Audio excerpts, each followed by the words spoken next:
All right, happy Friday, February 26th, 2024. Been a while since I made a video, but I'm in the car, just sitting here waiting for my daughter to pick her up. So I thought, I'm going to turn the camera on for like 3 weeks. You know, time flies. I was traveling last week. I went to Oklahoma City, actually, a little bit north of Oklahoma City in Edmond, to help out Litecoin Lisa, the lovely Litecoin Lisa, and her charity event, Team Mighty. She helps out people every year in honor of her daughter who passed away a few years back. And it's good that she gives back to the community and tries to identify someone who really needs some help. And so I think we did we had a good turnout for the meetup and raised some money for a good cause. So very successful. But I was traveling last week. I went with my daughter, my youngest daughter, who is 10, and she flew for the first time. And every time I fly, I'm just, oh boy, I tend to get right with God at that point. What's that song from Jelly Roll? It's I only talk to God when I need a favor. It resonates. So many songs from Jelly Roll resonate with me. Oh, goodness. But yeah, that's kind of how it works. Undeserving as heck, but you know, when you get on that plane, we're buddies again. So anyway, it wasn't a bad flight. A couple of good flights. Had to have a connection in Dallas, Fort Worth, but no, wasn't bad. Actually, not too bad at all, other than, you know, coming over Chicago and doing this in the plane, the little fishtail as you're lower. I don't know. It's just, I think, how does this thing fly? You start looking around, you think of all the things, you see the wings doing this, you know, vibration, and you just wonder how the thing flies. Magic, like many things in the world, magic. Speaking of magic, so it's a great event, Oklahoma City. Tune in today, Friday, for happy hour on the lovely Litecoin Lisa's YouTube channel. You can also watch it here if you're watching it later. But if it's live, you want to get on her channel, that's where all the chat's at. That's where all the good people are. That's why I'm in this game, for the good people, the community. And we have a great community, so go check it out on her YouTube channel, Lisa, Litecoin Lisa. And that's usually around, I don't know, we changed it around 5, 6 o'clock Central Time. We'll put the notification bell on, and then you'll get notified. Always have a good time. Talk politics, or current events rather, crypto, freedom, whatever it takes to break out of this vampire casino that's robbing us of our energy, constantly robbing us of our energy, and yet more examples every day. I've seen more videos lately of people, young people who are, you know, young people, this shows how old I am. I'm getting young people. People in their 20s and early 30s making videos and saying, why am I doing what I'm doing? Nothing's working. Everything's broken. I can't buy a house. Every time I get a paycheck, it's gone. Food costs are going up. Insurance costs are going up. I mean, interest rates are going up. Hard to buy a vehicle. Just getting hit. And they're frustrated, and they're getting to that point to where they're gaming it out, saying, okay, I used to have some hope that maybe things would work out. And I remember, you know, when I was that age, it's like, hey, you know, if I do this and this and this, I do this right, this will work out, I'll be able to do this and do that. And then you realize every week that you think you're going to get ahead, something happens. Oh, the car needs tires, or oh, the dryer broke, or oh, you know, and it's just constantly something, right? Oh, the refrigerator's leaking. Fortunately, I could fix that one. I did. It's a little tube that got kind of, anyway, tore it apart, looked at it, and blew it out, put it back on, and boom, no more leaks. And it's good to go. And what's backing up and leaking. Sometimes you just figure this stuff out on your own. That's the best way to learn, rather than paying somebody to come out. Just work through it. Anyway, sometimes you have to do that, because you can't get ahead unless you can learn how to fix it yourself, because it's going to cost you. I don't even know what it is to have somebody show up at this point. Plumber shows up, what is it, $150 just to show up? I have no idea. $100 an hour? I know, anyway. You know, the costs are going up, and that's the complaint from a lot of people. How am I going to get ahead? How do I get ahead? How am I going to win? Not just win, how am I going to survive? And that's the thing that a lot of people are dealing with. I get this freaking thing on it. Cramping me, but it is a Litecoin. I've got my Litecoin, sporting that when I go out. Pay with Litecoin. But a lot of people are frustrated and losing hope losing faith. And I can see why, because if you've got nothing stored up, if you've got none of your energy, you know, that you put out into the world saved up in something like an asset, not dollar bills or Federal Reserve notes, if you don't have it saved up in something, and, you know, whether it be a house, a place to live, whether it be a car, you know, something that you can sell or liquidate to get another asset if you need to. So many people don't even have those things. And they don't have any gold, they don't have any silver, they don't have any crypto, they don't have anything. And they're just trying to make it. And they're thinking, how am I going to make it? I don't see things getting any better. Inflation is continuing to creep its head up.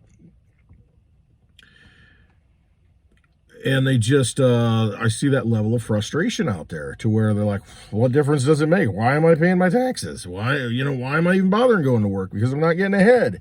You know, I go to work, I got to pay for the gas. It just keeps going up. I got to pay the car payment, insurance payment on it. You know, by the time I'm done working, is it even worth it? All the time away from my family, time away from doing other things, the stress that it puts on me, you know, and you're seeing that being vented right now by younger people, because they don't see a lot going forward. And I mean, Congress just laughed at all of us and, you know, defied all of us. They're supposed to represent us. And the majority of the House of Representatives, the majority of the Senate, and the president in the White House all signed off on $95 billion out of nothing. $95 billion created out of nothing.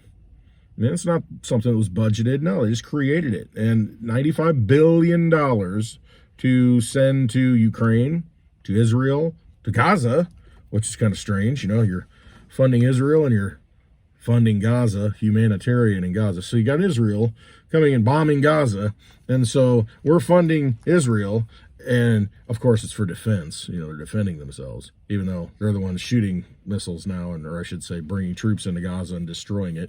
And then we're giving money to Gaza before humanitarian efforts. So, hey, take some money and buy some bombs, bomb this place, and we'll give this place money because they need help. Doesn't make any sense, does it? But that's what we just did. And we had people in Congress waving the Ukrainian flag because there's like $60 billion of that goes to Ukraine to fight a war that can never be won. They are not going to defeat Russia. You realize Russia has nukes. Russia has a lot of people and a lot of weapons and a lot of military arms. There's just no way you're going to defeat them. You can throw money at it, but at some point you run out of bodies. That's it. You're not going to fight them. So where's that money really going and being used for? I don't know, but I don't think it's for the purposes that they've set forth in the bill. But yeah, it was pretty disgusting to see people who are supposed to represent us in Congress waving the flag of another nation. And it could be any nation. I don't care what it is. You know, it just happens to be Ukraine in this case, but they could wave the flag of any nation in Congress. And I mean, what is wrong with you? I mean, that's not right to be doing that. And I think everybody's starting to see that. And that's why you see just this venting coming out from people to where all this is going on. You're all just printing up this money and you're sending it everywhere. And I'm not benefiting one dime from it. And in fact, it's actually worse than that because we're starting to have job losses in the U.S. You're seeing small stores that, you know, are known for cheap items, affordable items like Family Dollar, closing down stores, like 1,500 stores or something. Dollar General's closing stores. I mean, you know, you've got all these places closing. So those are jobs. Those are brick and mortar stores that employed people, that allowed someone to shop somewhere, you know, but now you're going to drive further to shop because that place isn't there anymore. There's a local store that shut down, and I'm like, okay, that's kind of a food desert now, so they're going to have to drive, I don't know, you know, they can go to another store that's pretty expensive, but to get to a, you know, a big supermarket that has better prices on things, I mean, you're driving 25 minutes. You know, and I know there's worse places, but it used to be right in town. Well, that store's closed now. So you're seeing those things evaporate. You're seeing kind of the sense of people is that the fabric is eroding and unwinding and unraveling. The things holding everything together is starting to just kind of just fall apart. And I mean,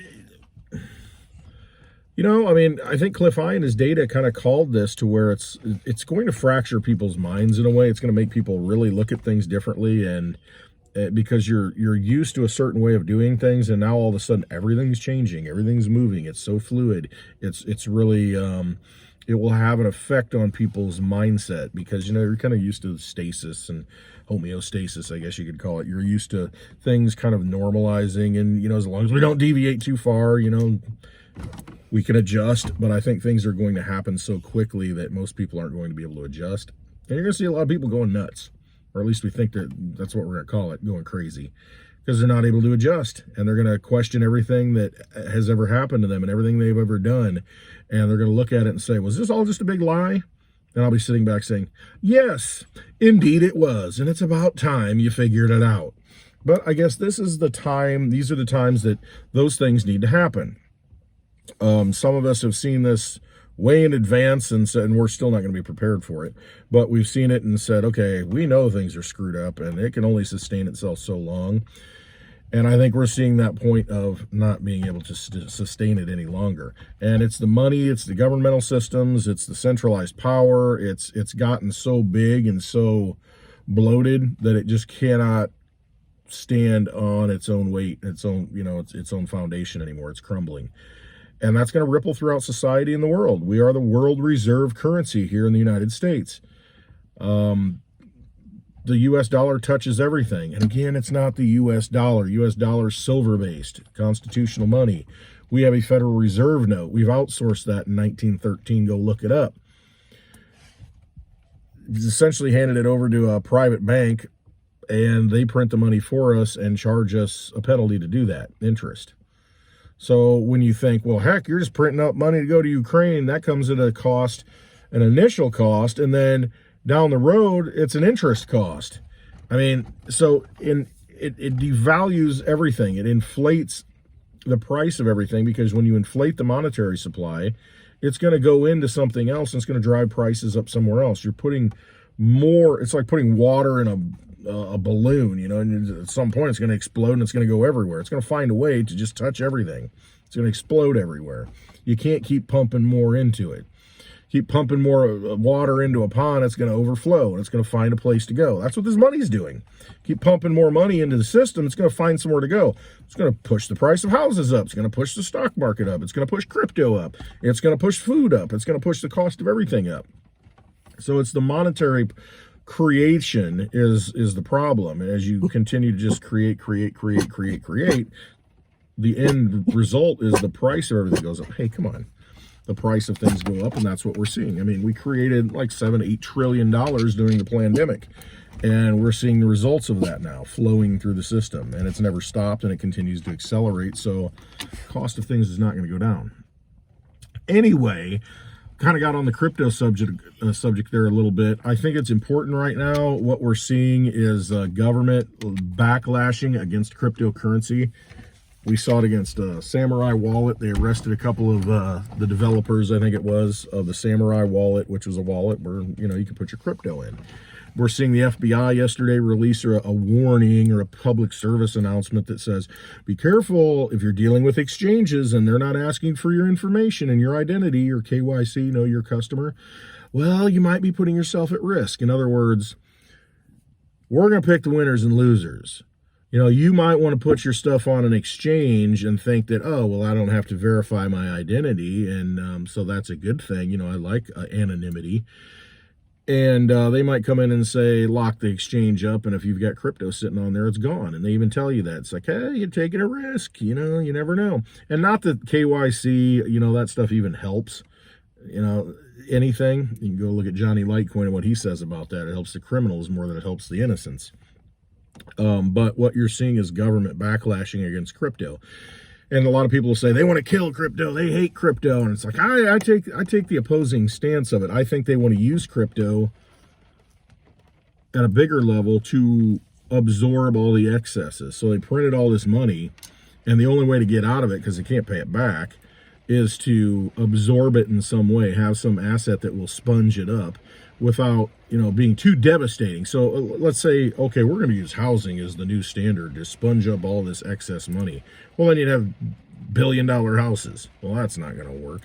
However, if you've got this thing that just got created out of nothing, and we created it with a finite supply, let's say Bitcoin, there's only 21 million. Well, heck, we can suck up all that excess money and absorb it all with, $1 million Bitcoin, $1 billion Bitcoin, whatever it is, doesn't even matter. But it can absorb all that money. But the key is they want to control it. They want to be able to control that system. And you're seeing them make moves to do that, to scare you out of it so that you don't want to be in it. And you're like, F it, I'm out. Whiskey, cigars, and silver, I'm out. And it's not a bad plan either. And dogs. But if they can hijack that system and get you to volunteer and not use it in a peer-to-peer way to where you take custody of your own crypto and you use it peer-to-peer, because it operates on its own network outside of a government, outside of a bank. It's a bunch of computers just running open source code that everybody can see. So, I mean, you could, in theory, try and shut that down, that process, but there's no shutting down an open source code that you can just, put on another computer and call it Bitcoin 2 or call it Litecoin. So they want to hijack your mentality and your mindset and make you think that, well, I really don't want to hold my own crypto. That's dangerous. That's risky. I would rather put it in an authorized exchange or an ETF that's approved, and then I feel better about it because, that's safer. No, all you're doing is basically staying in the vampire casino and going to another room. Or leaving one casino and going down the hallway that's connected to the other casino with a different name. It's the same thing. It's just that it's transferring the energy out of the old system into a new digital system. And if they still control it, just like if they control the gold, what difference does it make? I mean, what are you going to do about it? But if they control all the Bitcoin, what are you going to do? Oh, we'll give you bonuses and benefits, roll your retirement into Bitcoin. It'll be great. The price keeps going up and you're going to protect your energy, your wealth. You'll keep up with inflation and maybe outpace inflation. But if you can't have it, if you can't use it, if you don't have it in your own possession, it doesn't matter. It would be just like gold, Franny. It would be just like gold. There's like, hey, we'll hold it for you. When you need it, you can spend it, but you can spend it in our ecosystem up here. You're not going to be able to withdraw it. So you're just completely enslaved. They have your money, they have your energy locked up in vampire casino chips. That's what they really want to do, I think. I don't think they want to put an end to crypto. I think they want to use it as a tool because you got to realize what these people do. They're nothing but hijackers and terrorists. They don't create anything. They hijack things or they infiltrate things. So you can have an organization that does well. History's rife with these kinds of things to where, hey, this looks like a good deal, a good organization, does a lot of things to help people. Next thing you know, it gets infiltrated by a few people and then it gets hijacked and then they use the name to, have good people continue to support it. However, they're doing nefarious things with it. They don't create the stuff. They just take over the stuff. They infiltrate it and take over, just like our government. We had good people in the beginning. It's like, hey, we're here for the people. This is what we're going to do. We're only going to run for 2 terms as president. We're just going to honorably step down. And there's no rule that said you can only have 2 terms as president until FDR came in and running for life. And then the Republicans are like, we did put term limits on this. And it's before that point, presidents were like, okay, 2 terms, we're out. It was kind of new. It was a gentleman's rule. So you had people in there that wanted to represent the people. And when you started out, it was a noble and effort, but now it's been hijacked. Our government, you cannot say that it has not been hijacked. After what I saw last weekend, waving a foreign flag on the floor of Congress, you cannot tell me that these people aren't compromised and they haven't hijacked the system. And we all know there are people paying them to vote the way they're going to vote, whether they have videotape on them or they have other blackmail, whatever they have, these people are all compromised. All of them. So just judge them by their actions. You see what they do. They're not doing anything. Not doing anything for America. Doing the opposite. How can we tear it down? How can we suck all the energy out of it that we can? They're vampires. They want to take all the energy out of that dying body of America. Hey, it's dying, still strong, but it's like the old fighter, it's like Mike Tyson or something. He can knock anybody out, but he's getting older, and then you go 20 years down the road and he's like, he's still got a little bit left, but he's not as strong as he used to be. And they're like, it's gonna suck a little bit more energy out of him. We need more, until he's got nothing left and he can't even throw a punch. That's where they want us. 90-year-old Mike Tyson. That's basically, I don't know, we might be 80-year-old Mike Tyson in America right now. They want to keep us living a little bit longer, milk a little bit out of us, every ounce of energy, so that he can't even lift his arm anymore. 90-year-old Mike Tyson, United States. So that's all they're doing. They've hijacked it. You got bad people in there that have hijacked something good. That's all they do. They take it over, hijack it. We got to find ways not to give them the power to do that and the energy to do that and quit supporting it. I mean, I've always said, these guys want to go celebrate. They want to go do fun things. They want to go to the ballpark. They want to go to a restaurant. They shouldn't feel comfortable in those restaurants. We should let them know, hey, we don't like what you did. You're a representative of us. You're a public figure. You work for us, and we're not happy with the job you're doing. And let them know everywhere they go. Everywhere they go. And then maybe they'll start second guessing things like, these people really don't like what I'm doing. Maybe I just start doing something else. And then they'll just resign and then, get another stooge in there. But you need to make sure as they're walking down the street, they understand that you don't support them and what they've done. They should not be able to be comfortable and feel like they've done good things and be able to, enjoy a nice steak dinner. Somebody should be sitting down there and saying, hey, I'll let you know, I'm not real happy with you. If you know what I mean. So that's one way to deal with things. Another is to don't work for them. Don't serve them. And there's a lot of ways to not do that. And, you got to make your own decisions on that. You can choose to follow orders. But if they're unjust orders, they're anti-constitutional, it is not your duty to follow them. Something to know. Conscientious objector. Lisa has brought that up. It's against my conscience. It's against my faith to do the things or support the things that you people are doing. Therefore, I cannot do it any longer. And you pull the plug in whatever way that you need to pull the plug so that they do not feed off of your energy anymore. Find ways to break free and become free. Hey, they're going to manipulate the food supply. They're going to cut it off to where you can't get things. And if you do, it's going to cost you a lot more. Oh, yeah, and guess what? It's genetically modified and it's got all kinds of pesticides on it. Well, then maybe you should start growing your own food. Have a little victory garden. Get some heirloom seeds and plant them. There's different things that we can do. Money, hey, we don't like that you're devaluing the money. Well, fine. I'm going to use Litecoin. And I'm going to find people who accept Litecoin. And I'll accept Litecoin for payments. That's why I wear it out. Litecoin, right there. Those are ways to opt out. And eventually, if everybody takes a little bit of energy away, the whole castle, the house of cards just falls. Get the stuff in your own possession. Have the things that you need. Don't be dependent. Find ways to opt out. That's really what it is. You don't think that, oh my gosh, I got to run for Congress. I got to do all these things. Yeah, some of you might do that. However, it doesn't take that. Maybe run for a school board, run for a county board. It doesn't take a lot of votes to get elected. Those are where you have positions of power. Become, on the library board, the park district board, all these, run for mayor if you're in a small town, or, do all these little things, or get on the council. And you don't need a lot of votes to do that, and you have a voice then. People have to listen to you. And you can set policy. And because that's what the people who are doing the things that you don't like have learned. They know that they can take control in a small way and have a lot of power.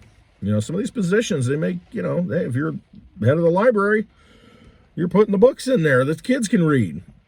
And how many votes did that person get? So, you got to think like they do, to where they hijack it and they take it over. They don't innovate. They just get in there and they want to impose their will upon you. And they know how to do it. They'll get a few votes and, they're in a position of power and they use it. They're not afraid to use it. So we've got to look at things differently, and if enough people start doing things, I mean, we outnumber them so far. I mean, so much. Then we're not looking to a guy at the top to fix us, you know, a president to fix us, because we'll fix our communities ourselves, and then, you know, that will spread at an organic grassroots level, and that's what needs to happen. So anyway, support those people who are doing good things, and be one of those people. Get out there and do something. You know, everybody has a talent. All of you have something that you can offer. It may be the smallest thing and you think it doesn't make a difference, but you know, it does make a difference. You just put your energy into good things, and we can make things better. We'll come out of this, but we have to start doing something rather than complaining and, you know, just fretting about it. I mean, there's just every little bit. Journey of 1,000 miles begins with the first step. You got to take that first step. All right, hope to see you on Happy Hour. I do truly love you all, and it's been 3 weeks. I'm kind of sorry that it's taken that long. Some of you like to hear me. Others probably don't, but you don't have to listen. You don't have to watch. Watch us on Happy Hour tonight. I don't know what time it's going to be. Lovely Litecoin Lisa's YouTube channel, probably 5, 6 o'clock-ish Central Time, and check it out. And we'll talk about a lot of different things. So hope you have a wonderful Friday. Find ways to not give your energy to vampires, because that's what they are. They're going to take everything they can from you because they're vampires. You keep them alive. Stop feeding them. Don't play in their casino. Find different forms of money. Find different ways to opt out. Trade with each other in different ways, peer-to-peer. Quit letting them take control of everything that you have. Got dollars in the bank? You might want to start looking at that. You know, how many dollars will they let you take out of the bank if you want to take them out? Try it sometime. It's a fun experiment. Maybe buy some nickels, because each nickel's worth 6 cents. You can go in there and buy a nickel for 5 cents and walk out and have 6 cents, because it's copper and nickel. Something to think about. All right, love you all. Hope you have a wonderful Friday. Trust yourself is really what it comes down to. Don't trust me. Look inside yourself and know this doesn't feel right. I don't want to do it. Trust yourself. Follow your own path. All right. See you on Happy Hour.